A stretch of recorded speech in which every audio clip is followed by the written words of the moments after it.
आज की इस वीडियो में डिस्कस करेंगे अगेन रियल नंबर से रिलेटेड कुछ एमसीक्यूज। और इस वीडियो में कुछ ग्रेजुएशन लेवल के भी क्वेश्चन हम अटेम्प्ट करेंगे।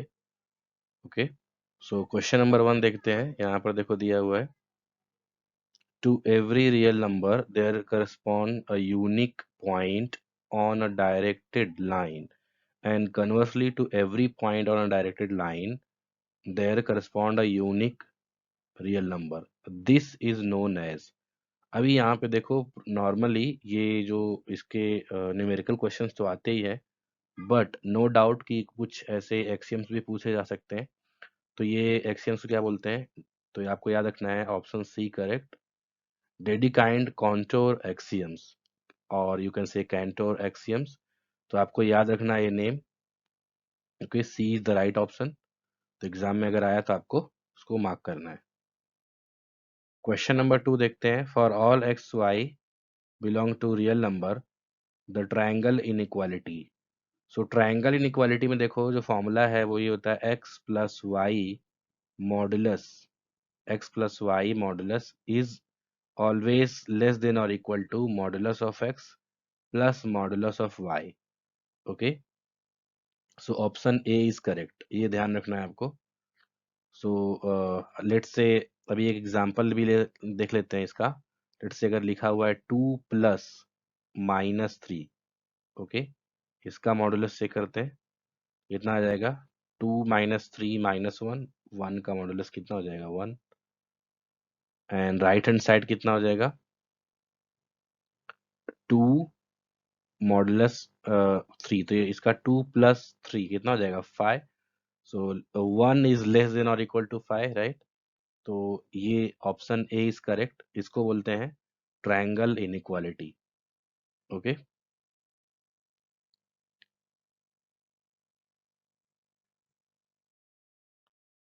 Question number 3, which of the following sets is bounded below but not bounded above.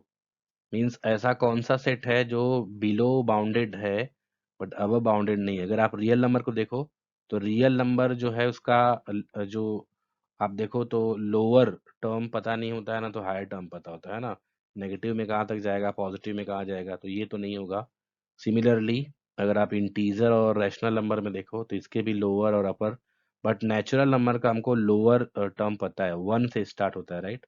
Upper term कहाँ तक जाएगा वो पता नहीं, बट लोअर टर्म कहाँ स्टार्ट होता है इसका, 1 से स्टार्ट होता है। So we will mark option A, N, natural number. Okay, let a be any real number and b be any positive number, real number, then there exists positive integer n such that। अब आपको ध्यान देना है कि इसमें कौन सा right होगा, तो A is the right option. N B, N B is greater than और इक्वल टू ए, ये रियल नंबर और इंटीजर का के बीच का रिलेशन है।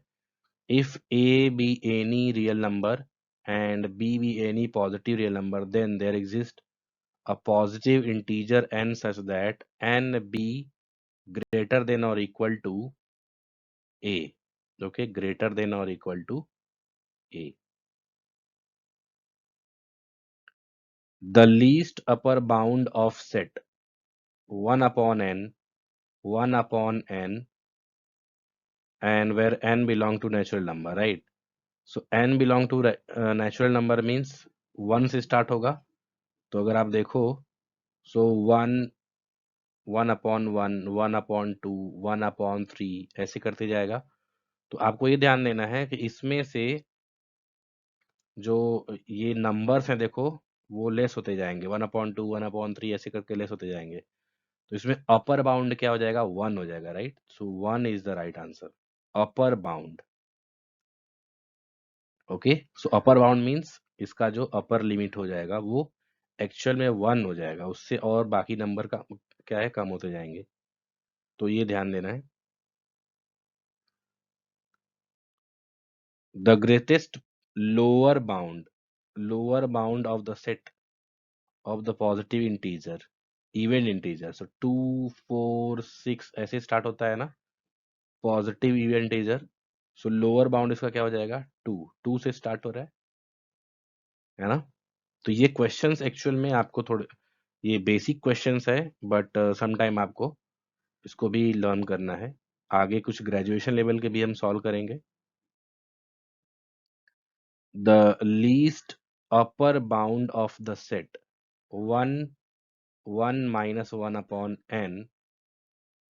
अब यहाँ पे देखो, अगर आप वन n की वैल्यू रखते जाओ तो 1 - 1 अपॉन 1, 1 - 1 अपॉन 2, 1 - 1 अपॉन 3, तो ये तो हो जाएगा 0। ये कितना हो जाएगा 1/2, ये हो जाएगा 2/3। सो बेसिकली आपको ये ध्यान देना है कि इसमें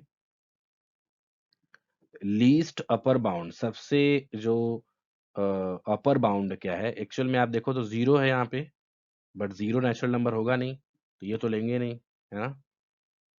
सो बेसिकली यहाँ पे 0 के बाद कौन सा होने वाला है, upper bound 1। So 1 will be the right answer.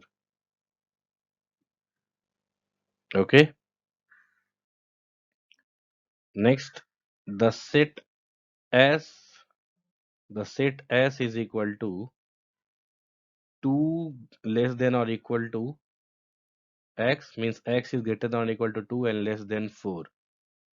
सो इसमें कौन सा राइट है, इसमें ग्रेटर लिमिट बाउंड और लोअर लिमिट, देखो यहाँ पे greater least bound, greatest least bound and lower upper bound, है ना। तो इसमें यहाँ पर आप ध्यान दो। सो यहाँ पे लोअर, ग्रेटर लोअर बाउंड, है ना, ग्रेटर लोअर बाउंड तो है, but lower upper bound, least upper bound, sorry, least upper bound नहीं है यहाँ पे, है ना, क्योंकि यहाँ पे लेस देन और इक्वल टू है, मींस क्लोज इंटरवल है। सो ए ऑप्शन राइट होगा इसमें। A GLB means GLB, GLB का मीनिंग हो जाएगा greatest lower bound, and LUB का मीनिंग हो जाएगा लोवेस्ट और least upper bound, least upper bound. Okay. So ऐसे सेट में लेट्स से अगर मान लो ऐसा सेट दिया होता, that's let's say A equal to x greater than 2 but less than और इक्वल टू 4, तो ऐसे केस में क्या हो जाता कि इसका ग्रेटेस्ट लोवेस्ट बाउंड इसमें नहीं होता, बट लीस्ट अपर बाउंड होता है ना। सो ऐसे केस में सी आंसर राइट हो जाता है, बट फिलहाल इस क्वेश्चन में A is the right answer. Okay. Question number 9 में यहाँ पर देखो जो टॉपिक है, which of the following set is neighbourhood, NBD का मीनिंग हुआ यहाँ पे देखो neighbourhood of each of its point. तो एक्चुअल में ये टोपोलॉजी का क्वेश्चन है, ग्रेजुएशन लेवल का क्वेश्चन है ये, बट आपको थोड़ा सा नेबरहुड में एक्सप्लेन कर दूं। नेबरहुड आपने आई थिंक पढ़ा भी होगा, बट एक बार रिवीजन कर लेते हैं। नेबरहुड, सॉरी, यहाँ पर मैं लिख देता हूँ NBD। नेबरहुड का मीनिंग हुआ, सबसे पहले तो ये समझो कि नेबरहुड का मीनिंग हुआ, लेट्स से अगर कोई ओपन इंटरवल है और लेट्स से कोई रियल नंबर या ये नंबर लाइन है। ओके। तो ये नंबर लाइन में कोई एक पॉइंट है, लेट्स से यहाँ पर x है, तो x में अगर कोई स्मॉलर नंबर, मींस बहुत ही infinitely small number, positive number, let's say delta, अगर हम इसमें एक बार प्लस कर दें और एक बार माइनस कर दें, तो उसको जो कंटेन करता है जो इंटरवल, लेट्स से एक इंटरवल आ गया AB। सो ये इंटरवल ध्यान रखना, AB, यह इंटरवल नेबरहुड हो जाएगा किसका, x का। मतलब क्या, कोई एक इंटरवल और कोई एक सेट, ध्यान रखना, कोई एक इंटरवल या कोई एक सेट हमेशा एक नेबरहुड होता है एक पॉइंट का। ओके। कोई एक इंटरवल या कोई एक सेट एक नेबरहुड होता है एक पॉइंट का। अब ध्यान ये देना है, थोड़ा सा मैं इसको और क्लियर करूं मैं। कुछ पॉइंट्स होते हैं, याद ध्यान रखना है आपको, कि जो काउंटेबल सेट्स होते हैं वो कभी किसी के नेबरहुड नहीं हो सकते, याद रखना। जो काउंटेबल सेट होते हैं जैसे कि नेचुरल नंबर इसमें किसी का भी नेबरहुड नहीं हो सकता, किसी भी पॉइंट का। तो कहने का मतलब किसी भी रियल पॉइंट का अगर नेचुरल नंबर ये नेबरहुड नहीं हो सकता, तो क्यों नहीं हो सकता? क्योंकि वो क्या है, काउंटेबल है। मतलब क्या हुआ, मैं अभी एक्सप्लेन करूंगा। दूसरा पॉइंट ये है कि कोई सेट या कोई इंटरवल अगर आपको नेबरहुड होना है किसी भी पॉइंट का, तो उसको अनकाउंटेबल होना पड़ेगा, अनकाउंटेबल। तो ये कंडीशन है, उसको अनकाउंटेबल होना पड़ेगा। तो अगर उस तरीके से देखा जाए तो इंटीजर भी ये काउंटेबल है, अनकाउंटेबल नहीं है। रैशनल नंबर भी है ना। तो ये सब जो है पहली बात तो, रैशनल नंबर अगर बन भी जाए तो यहाँ पर एक्चुअल में ये क्वेश्चन नहीं है। यहाँ पे क्वेश्चन ये है कि ईच पॉइंट का, हर एक पॉइंट का नेबरहुड कौन होता है? ओपन इंटरवल, याद रखना।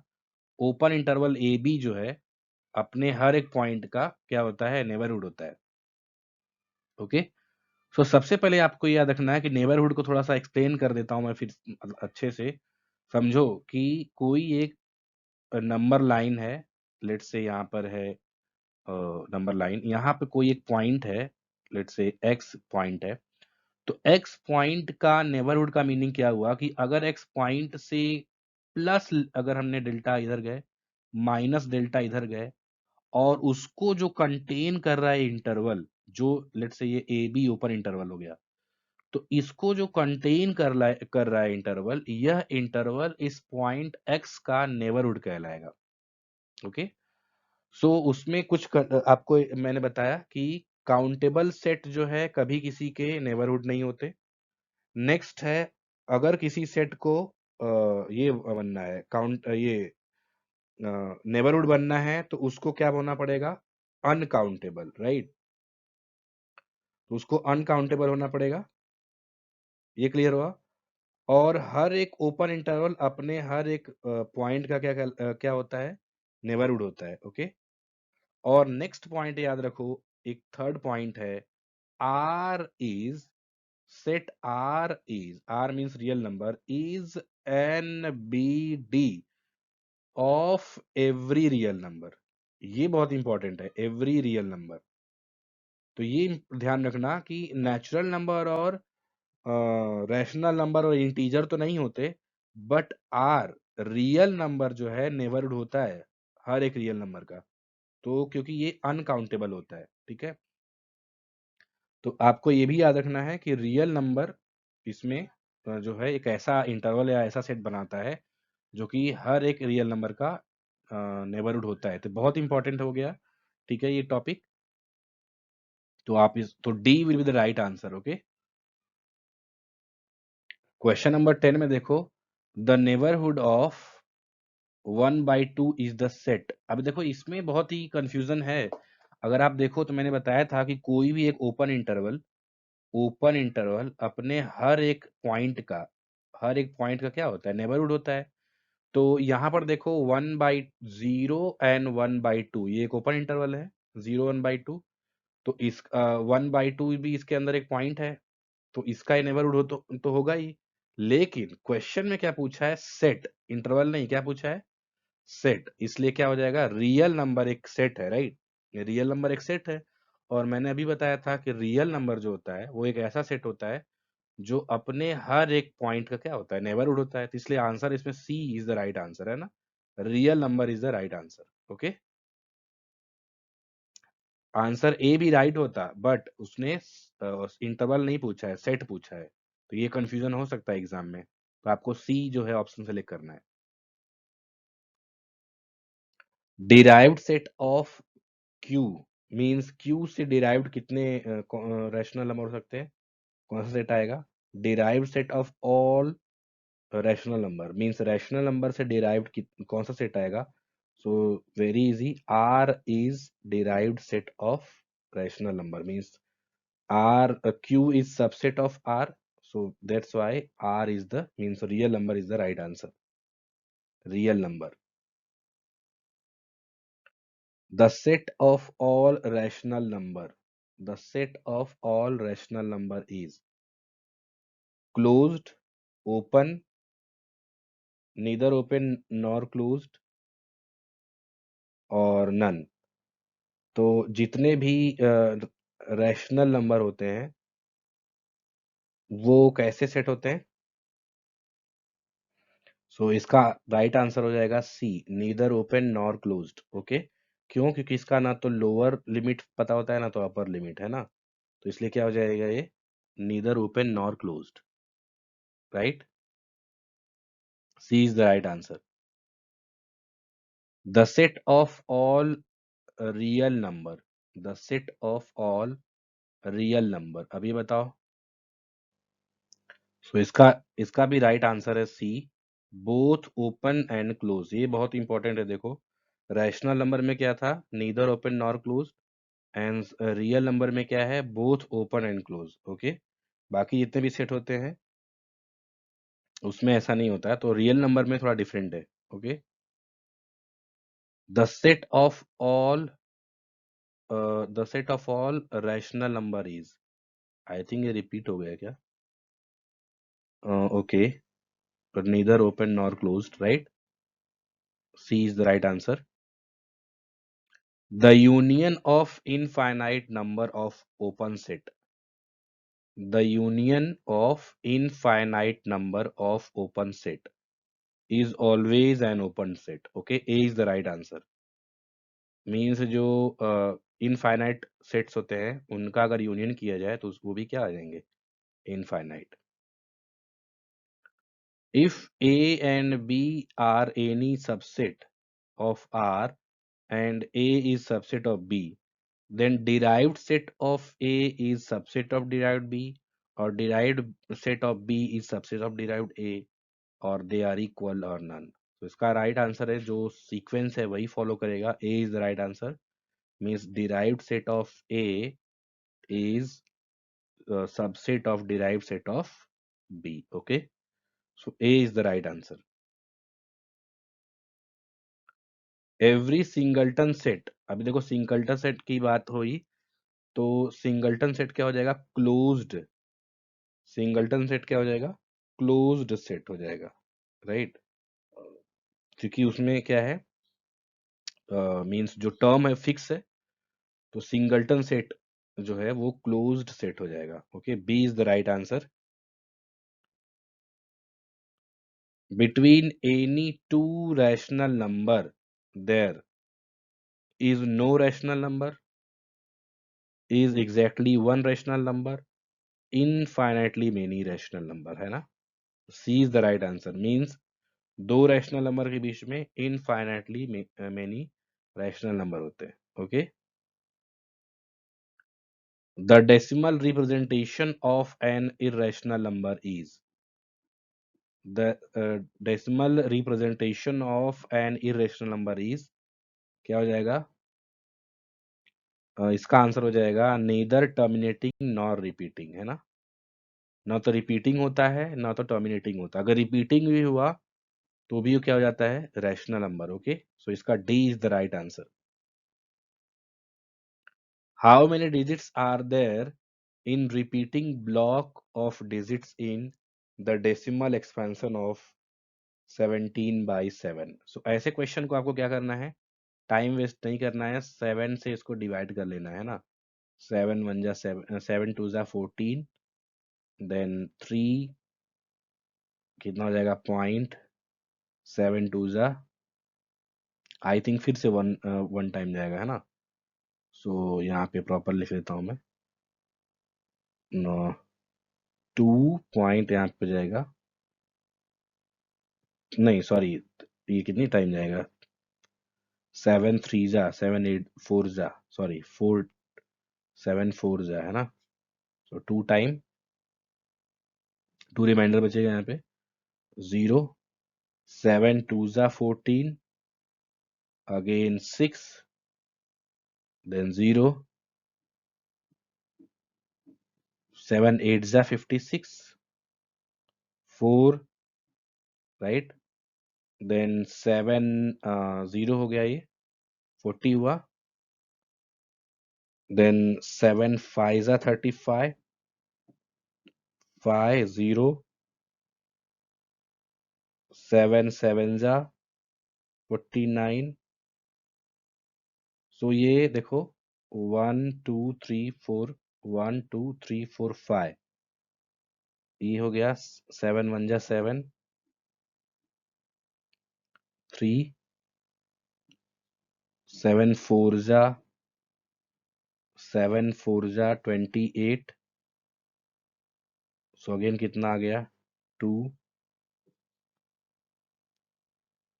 7 2 जा 14,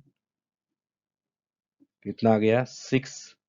अब देखो यहाँ से रिपीट हो रहा है ना, तो इतना अभी आपको ये ध्यान देना है कि 4 2 8 5 7 1, फिर उसके बाद 4 2 1 2 3 4 5 6, 6 नंबर जो है रिपीट होते जा रहे हैं, so B will be the right answer, है ना।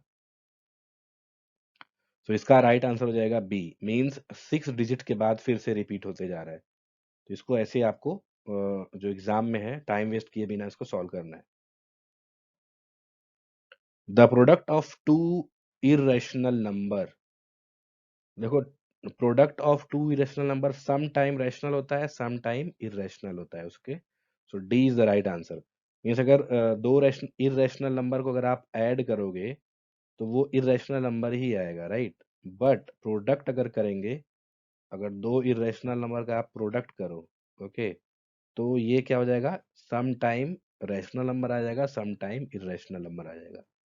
Okay, so D is the right answer.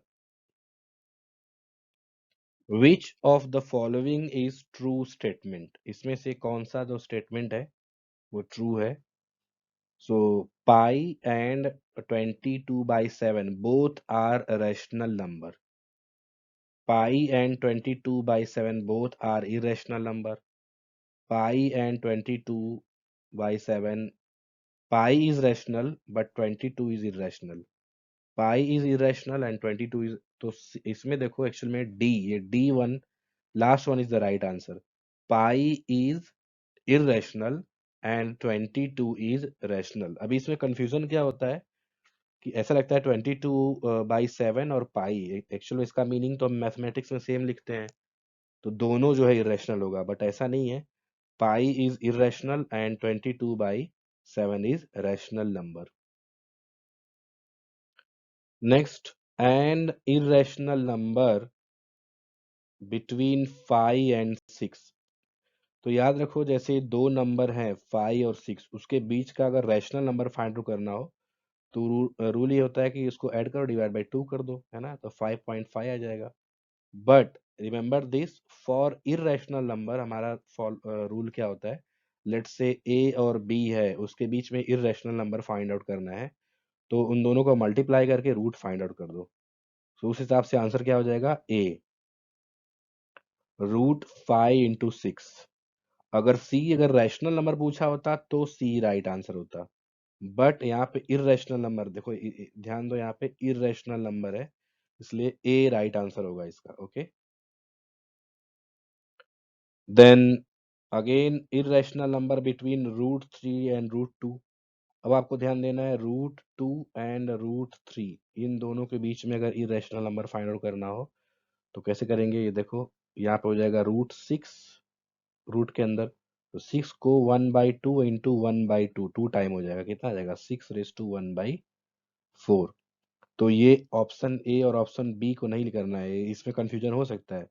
Actual में इसका आंसर है D is the right option, 6⁻1/4।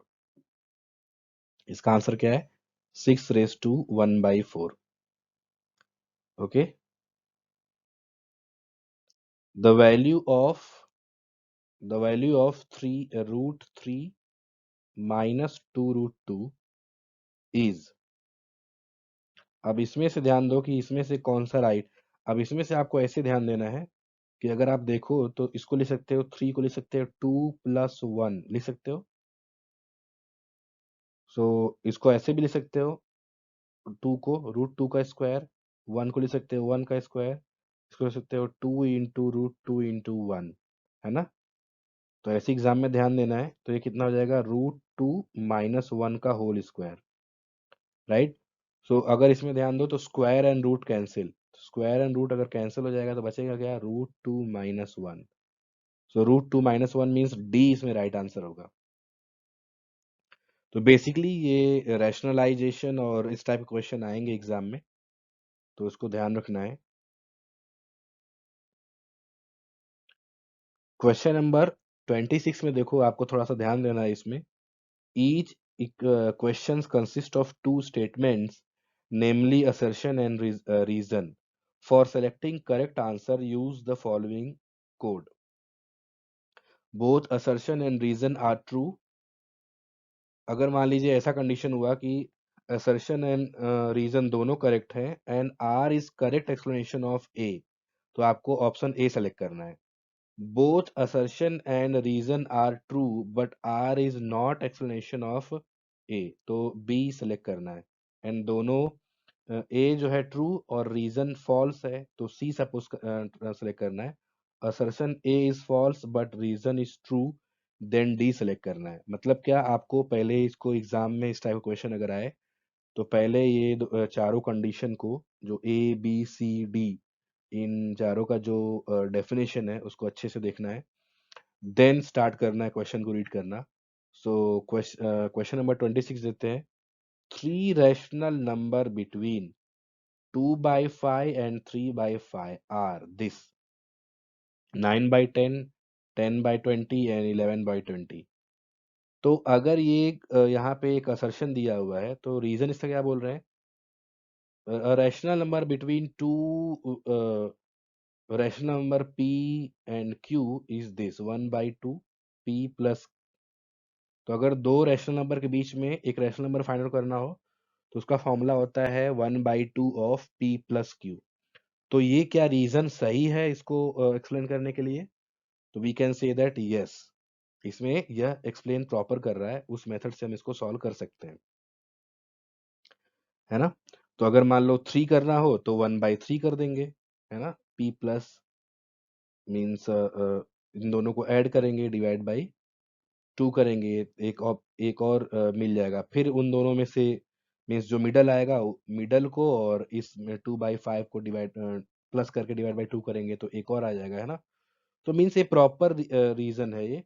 तो कौन सा हो जाएगा, ऑप्शन ए। बट इसमें देखो हमने ए को पहले नहीं लिखा है, third one is the right answer. इसमें भी देखो कंफ्यूजन होता है कि ए का मतलब फर्स्ट करके सेलेक्ट करके चले गए, बट इसमें भी ध्यान देना है कि सीक्वेंस थर्ड में है ए, है ना। तो ए will be the right answer. A means क्या, both assertion A and reason are true and R is correct explanation of ए, है ना।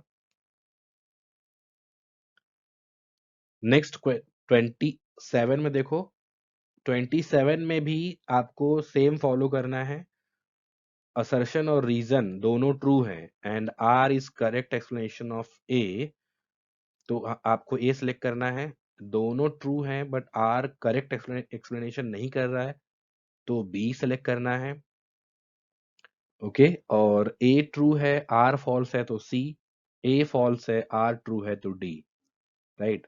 सो अब यहाँ पर असर्शन देखो क्या है, √3 is an irrational number. √3 is an irrational number. Reason क्या है, square root of positive integer which is not perfect square is irrational number. तो ये करेक्ट है ना। तो इसका भी ऑप्शन 3 होगा, means A. Assertion and R both are correct and R is the proper explanation of A। कैसे, देखो √3 is not a perfect square number, तो इसलिए क्या हो जाएगा, ये इरेशनल नंबर हो जाएगा।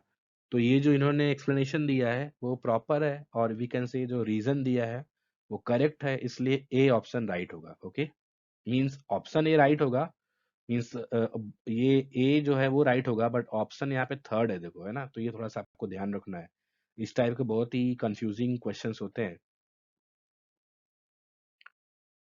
28 देखो, e is an irrational number, pi is pi pi is an, यहाँ पे एन नहीं, एन इरेशनल नंबर।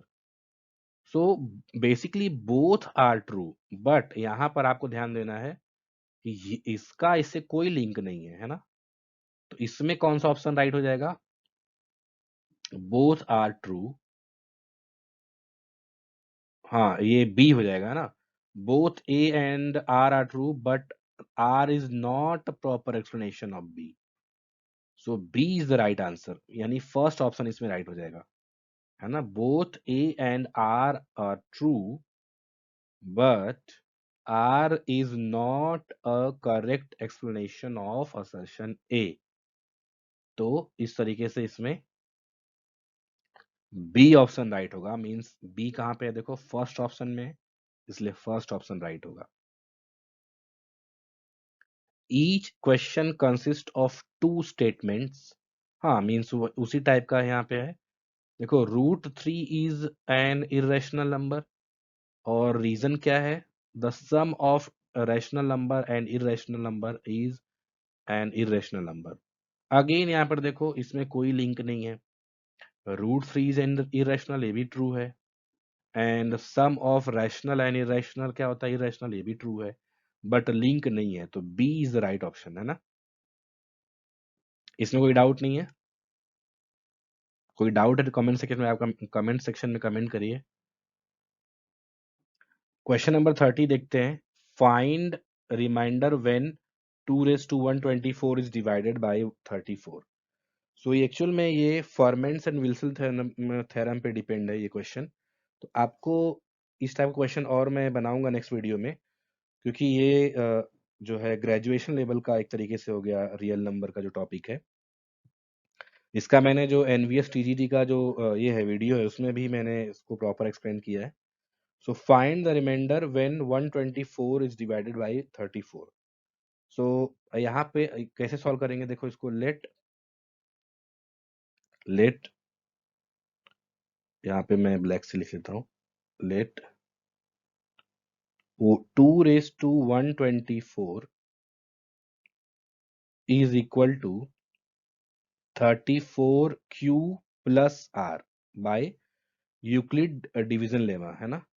मीन्स अगर क्वोशिएंट हमने 34 से डिवाइड करना है तो लेट से आर जो रिमाइंडर आ रहा है, बट अगर आप ध्यान दो तो ये भी एक इवन नंबर आएगा, है ना? Even number, this one is also even number. तो बाय द प्रॉपर्टी इसको भी क्या होना पड़ेगा? Even number. ऐसा क्यों कर रहे हैं हम? ताकि इजी हो जाए। तो लेट से हमने लिख दिया आर की वैल्यू क्या आ जाएगी? 2r1। इवन नंबर है तो 2 के फॉर्म में लिख सकते हैं। तो ये हो जाएगा 2 raised to 124 इक्वल टू, यहाँ पर लिख सकते हैं 17, 34 ही लिखो फिलहाल के लिए। सो 34q प्लस यहाँ लिख सकते हैं 2r1। बोथ साइड 2 से डिवाइड कर दो, कितना हो जाएगा? So 2 raised to 123 equal to 17q plus r1, right? अब आप ध्यान दो, बाय द थ्योरम, जो थ्योरम है उसके हिसाब से क्या हो जाएगा? n raise to p minus 1 is congruent to 1 modulo p। याद रखना ये थ्योरम होता है। ओके, सो इसमें अगर आप देखो तो p की वैल्यू क्या है? 123। तो अगर मैं p की वैल्यू एक्चुअल में रखूं 17, तो और n की वैल्यू 2, तो 2 raised to 16 कॉन्ग्रुएंट टू कितना हो जाएगा? 1 मॉडुलो 7, 17, है ना? 17 यहाँ पे है इसलिए मैंने 17 लिया है। सो अगर 2 raised to 16 को अगर मैं 7 से, मींस उसका जो 7 इंडेक्स ले लूँ बोथ साइड।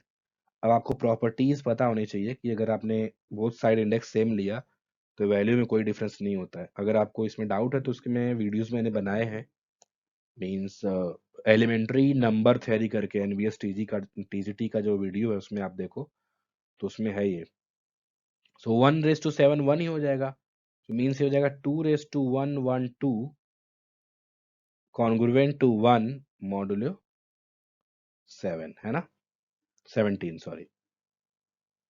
सो अब ये ध्यान से देखो, 2 raised to 112 इक्वल टू आया है कॉन्ग्रुएंट टू 1 मॉडुलो 7, 17। सो अगर मैं बोथ साइड मल्टीप्लाई कर दूं किसमें? 2 raised to 11 से, 2 raised to 11 2^112, यहाँ पे 112। सो कॉन्ग्रुएंट तो कितना आ जाएगा 2, अब दोनों साइड मल्टीप्लाई करना पड़ेगा, है ना। सो 2^123 मॉडुलो कितना हो जाएगा 2^11 मॉडुलो 17। अब जो है साइड में ये देखो कि 2^11 का मीनिंग क्या हुआ। मैं यहाँ पहले लिख लेता हूँ कि इसका मीनिंग आएगा 2^11 का जो आंसर है वो कितना है 8। मैं लिख देता हूँ फिर आपको बता रहा हूँ कैसे 8 आया। अब साइड में देखो कैसा आया। सो 2^6 कितना होता है 64। 64 में अगर हम प्लस ऐड कर दें, सॉरी +4 ऐड कर दें तो 68 हो जाएगा, जो कि 17 से डिवाइड हो जाएगा, है ना। तो 2^6 मॉडुलो क्या लिख सकते हैं -4, है ना, क्योंकि -4 गोज टू +4 और ये हो जाएगा मॉडुलो 17। तो अब बोथ साइड जो है इसको स्क्वायर कर दो, तो 2^2 कितना हो जाएगा 12, यहाँ हो जाएगा इसका स्क्वायर 16 मॉडुलो 17, राइट। अब बोथ साइड डिवाइड कर दो 2 से, तो 2^11 कितना हो जाएगा 8 मॉडुलो 17।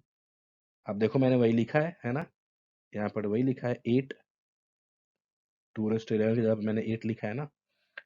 अब आपको ध्यान देना है कि यहाँ पे 2^123 का जो है 17 से आया।